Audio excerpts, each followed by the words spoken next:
Hello বন্ধুরা, welcome back to my channel. চলে এসেছি একটা নতুন ভিডিও নিয়ে। আজ বানাচ্ছি পাবদা মাছের ঝাল। তো পাবদা মাছগুলোতে প্রথমে আমি ভালো করে ধুয়ে নিয়েছি, দিয়ে নুন, হলুদ আর একটু সর্ষের তেল মাখিয়ে রেখেছি। সেই ভিডিওটা আমি নেওয়া হয়নি। এরপরে কড়া ভালো করে গরম করে তার মধ্যে সর্ষের তেল দিয়ে দিয়েছি। সর্ষের তেল গরম হয়ে গেলে আমি পাবদা মাছগুলো এক এক করে ভেজে নেব।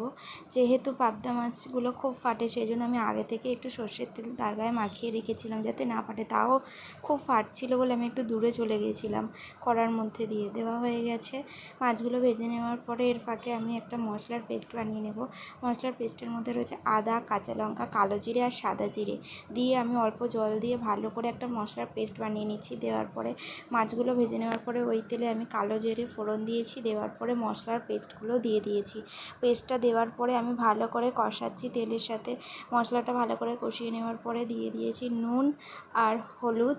দেওয়ার পরে আমি আরও কিছুক্ষণ ভালো করে কষাবো। দেওয়ার পরে আমি এর মধ্যে জল দিয়ে দিচ্ছি। জল দেওয়া হয়ে গেছে, এবার জলটাকে আমি ভালো করে দেখো জল দিয়ে দিয়েছি আমি। এবারে জলটা ভালো করে ফুটতে শুরু করে দিয়েছে, ফুটা শুরু হয়ে গেছে। এরপরে আমি ভাজা পাবদা মাছগুলোকে আমি তার মধ্যে দিয়ে দিচ্ছি, ঝোলের মধ্যে দেওয়া হয়ে গেছে আমার। দিয়ে আমি কিছুটা সময় গ্যাসটাকে লো করে রেখে দেব। দেখো পাবদা মাছগুলো আমার একদম রেডি হয়েছে। এরপরে আমি গরম মশলা দিয়ে দিচ্ছি, দিয়ে আমি ঝোলটা ফুটতে দিচ্ছি। দেওয়ার পরে আমি কুচনো ধনে পাতাগুলো দিয়ে দিলাম। দিয়ে এবার আমি নামিয়ে নেব। আমার এই ভিডিওটা যদি আপনাদের ভালো লাগে তাহলে প্লিজ আমাকে কমেন্ট করে জানাবেন আর একটা লাইক করে দেবেন। আর প্লিজ আমার এই চ্যানেলটাকে সাবস্ক্রাইব করে রাখবেন যাতে আমি এরকম আরও ভিডিও আপনাদের সাথে শেয়ার করতে পারি। Thank you.